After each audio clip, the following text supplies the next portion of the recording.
So I've been obsessed with time for a while, okay? Time is a non-renewable resource, and how we choose to spend it shapes our lives. How we invest our personal time and as a society invest our collective time are major factors contributing to our nation's well-being, productivity, and overall prosperity. So, how bad am I obsessed with time? Well, my friends hate me. They hate me for it, and I'll give you an example why, okay? I'm always reminding them of how much time we spend playing video games, and it goes a little bit like this. Whew. Yeah, dude, that was pretty fun. Isn't it crazy that we spent like 10 hours playing Call of Duty this week?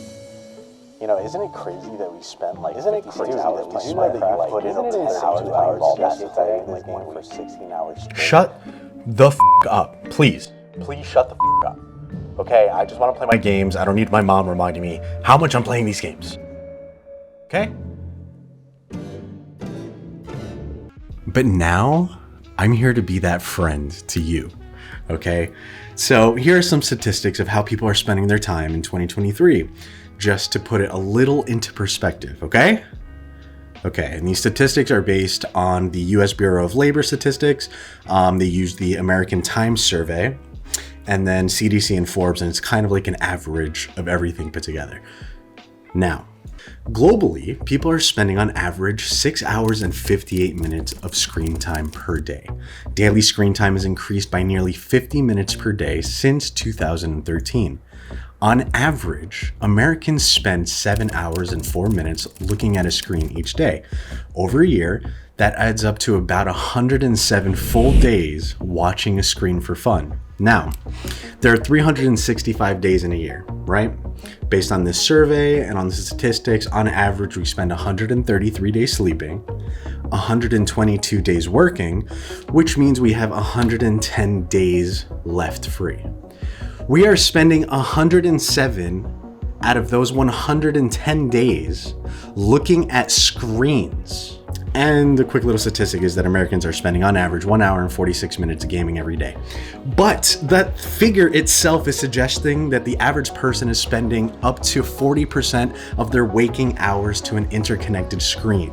Think about how much time, like go right now, go on your phone, go to battery usage and see how much time you're spending on your phone on a daily basis.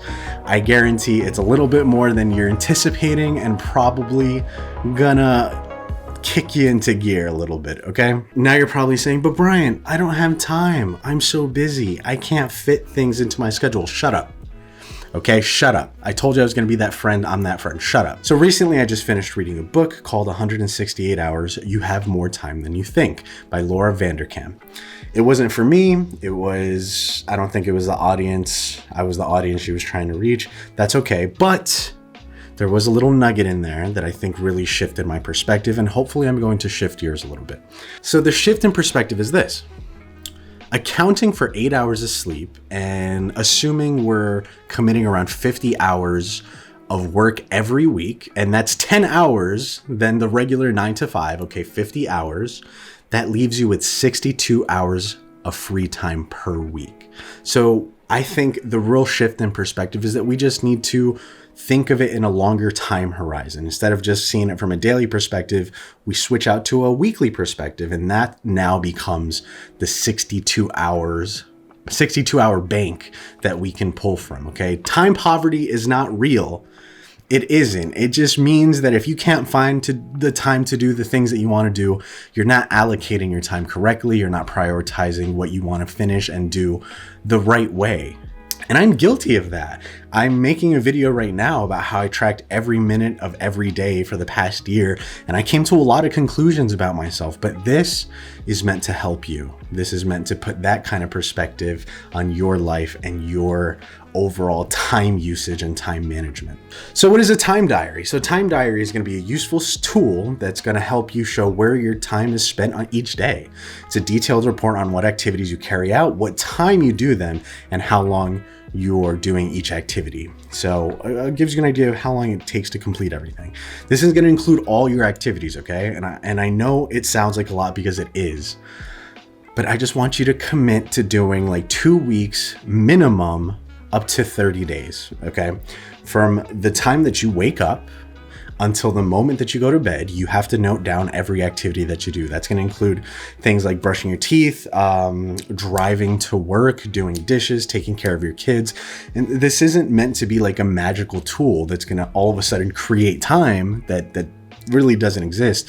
What it's going to do, it's going to help you analyze where your time has been disappearing to. Okay, I'm tired of hearing the excuse, I just don't have time. You do have time, and this is going to help you. It only takes a moment to note down when you start an activity and when you end an activity. It's not like a huge commitment to go out of your way for a few seconds to just start an app or write down when you started a certain activity, okay?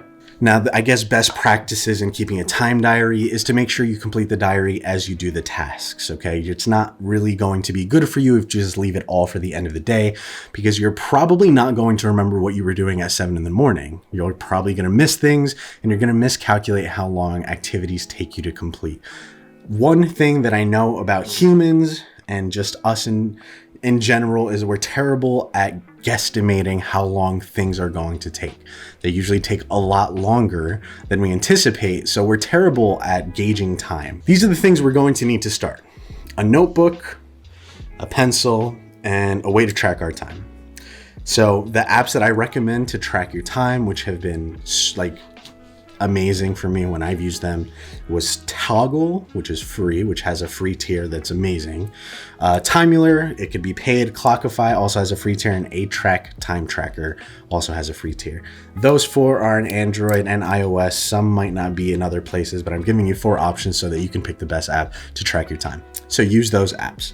All you have to do with those apps is when you start an activity, click it, you're good, put it back in your pocket, continue what you're doing. When you're done, take it out, unclick it, and that's it. Go jot it down in your diary. So let's break down how this is going to work in your actual time diary in a notebook. So now that we're here, as you can see, all I have is a notebook, a pen and pencil, and this is just kind of like some little extra things that I like doing with my time diary.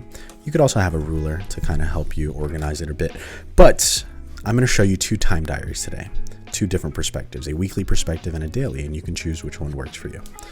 This is going to be your daily perspective here. So what we're going to do is we're going to set up a bunch of columns, okay? The first column being your time, second being activities, the place where you did those activities, if you did your activities with anybody, and then quick little comments on the side, okay? I like to start my time from when I wake up, because I have other ways of tracking my sleep, all the way until the time that I go to bed, because I am a night owl, I like to consider myself. So sometimes I stay up a little bit past that, but I tend to stay up pretty late regardless.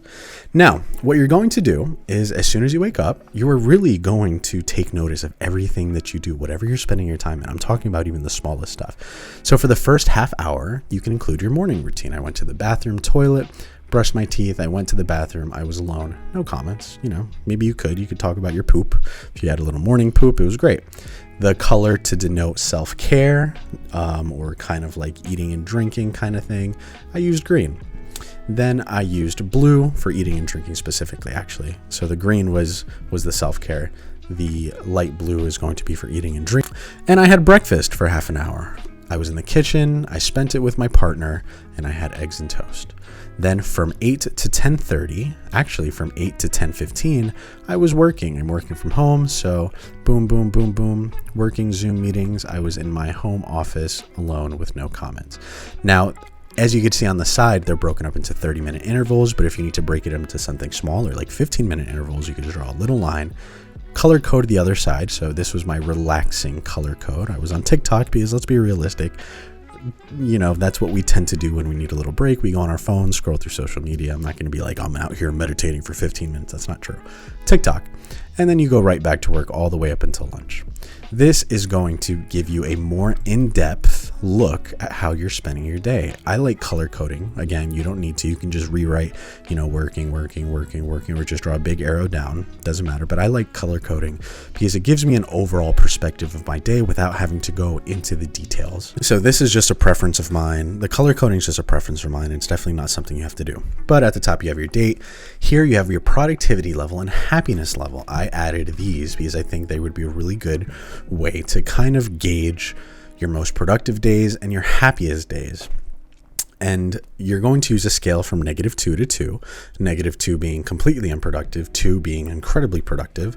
Same with happiness, -2 to 2, -2 being incredibly unhappy, 2 being incredibly happy. And if you're trying to look at what days you were the most productive, let's say you have a full 2, you can go into your time log and see 1, what time of day you were being the most productive, and 2, what did you do in that day that made you feel so productive. Same with happiness. What did you do in that day that made you so unhappy? What was the activity?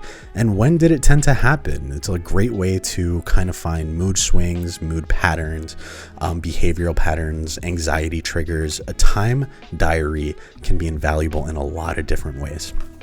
So as soon as you start making a lot of pages of this, you can just flip through them, find the productivity at the end. You can kind of make an average number of how your week went based on adding all your productivity numbers and all your happiness numbers, get an average of how your week was. And it's pretty cool. It's pretty cool to see. I really enjoy it. But this is the daily time diary. This is going to take a lot more effort on your side to set this up like this, because you have to do it for every day. So if you sit down, let's say on a Sunday, I would say that creating 7 of these is probably going to take you maybe an hour to an hour and a half to set up every single one. So that is just a warning. Okay, it's going to take a little bit. It takes a lot more effort from you to get something with this much information. For people who don't want to put in that much effort, okay, into doing it daily and having, where you were with who and even comments, we have the weekly view. Bloop, right here. Same thing, a lot more simple, right? So on the sides, again, you're just going to start with the time that you wake up all the way up to the time that you think you're going to bed. And all we're going to do here is denote your activity. So work, hanging out with the wife, watching TV, TikTok, video games, all of this. And with the same way that you did this, using your color coding. Again, you don't have to use your color coding, but it is a lot easier to kind of notice patterns with the colors. So we'll just do it up to 12 again. So we woke up at 7. And you're just going to note the activities that you were doing every half hour. So what color did you use? Toilet. Let's say we decided to take a shower on Monday. So it took us an hour. Boop. Boop. Boop. And we were using the bathroom, brushing our teeth. So you could either do just morning routine or be specific, like very specific. So shower and teeth. Draw an arrow down. We're skipping breakfast today because we're a little bit late. So straight to we're traveling now. So let's get an idea that we're spending our time traveling. We have to take the train or we're driving. So for the next hour, we don't get to work until 9:30 because we woke up late or we have the privilege of going into work whenever we want. So we were going to say travel and we were on the train and the same thing. Boom. Finally, 9:30 to 12. And let's say we took a little break from 10:30 or 10:45 to 11, back to work. Boom, till 12. And our little our relaxing time is going to be our pink. I know, probably wasn't the best color, but here we were working. Again, wasting a little bit of time on TikTok. And all the way up to lunch.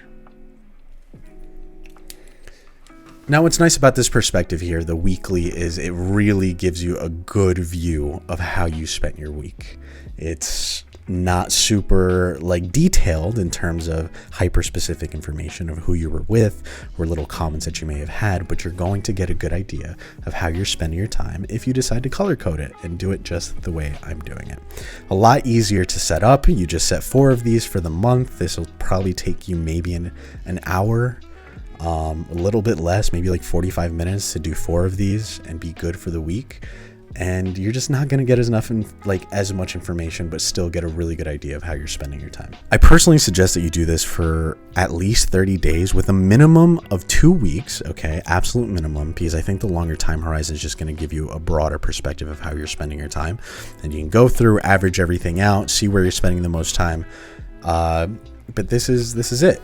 This is how the 2 ways that you can make a time diary: your daily and your weekly views. Now let's go back to other Brian. So in summary, just keeping a time diary just offers a multitude of benefits. Firstly, it's going to enhance your self-awareness. All right. That's what we're trying to do here. It's going to help you gain insights into your habits and your behaviors. And on this channel, we're obsessed with that kind of self-awareness, with that self-improvement. That's what we do here, using our journal. Secondly, it's a powerful tool for effective time management. I know you're probably tired of hearing that in all these like self-help and productivity channels, but the reality is that doing this is going to allow you to prioritize tasks. It's going to boost your productivity. It's going to help you find time-wasting activities so that you can't use the excuse, I have no time. So it's gonna enable you to make informed decisions on how to better allocate your time and your resources. Seeing this is really going to foster like a sense of accountability. Okay, it's going to empower you to make more intentional decisions with how you use your time. But once you see it written down on paper on how you're using your time, you're going to come to a realization where you realize you have way more time than you thought. You're wasting way more time than you thought, and you might feel a little shitty for a little while, I'll be honest. But whether you're trying to pick up a hobby, learn a new skill, spend more time with family, knowing where you're wasting your time and how you can better use it is going to just give you a better overall life satisfaction. It seems a little obsessive at first, and I'm not telling you have to do this every day for the rest of your life. That's not the point. We're trying to learn our habits. We're trying to pick up on patterns about who we are and how we spend that time. So, like I said, just do it for a little while. Okay, it doesn't matter what your friends and family are saying. Just do it for a little while, and the benefits are going to be huge. If you do this once a year to really recalibrate and like kind of set your base metric, it could be huge on what you accomplish in a year, in 5 years, in 10 years. The time is the one thing we're never going to get back. Okay.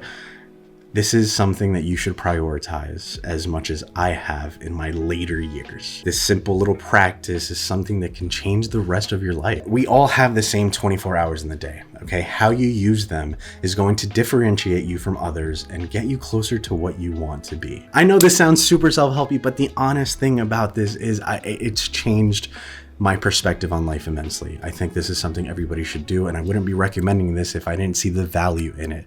So hopefully you give this little experiment a try. Let me know how it goes for you. Comment down below if you do decide to start a time diary, and come comment again after the 30 days or 2 weeks and tell me a little bit about the habits that you've realized you were forming and that you had and how you were thinking of changing it.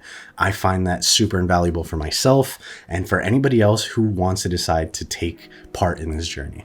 I hope you guys liked this week's video. Thank you so much for watching. For the people that support me and watch these videos, it means the world. Don't forget to leave a like, leave a comment, subscribe. And if you got this far, leave a little clock in the comment section below. Let me know that you guys are watching this. All right. Thank you so much, and I'll catch you guys in the next one. Peace.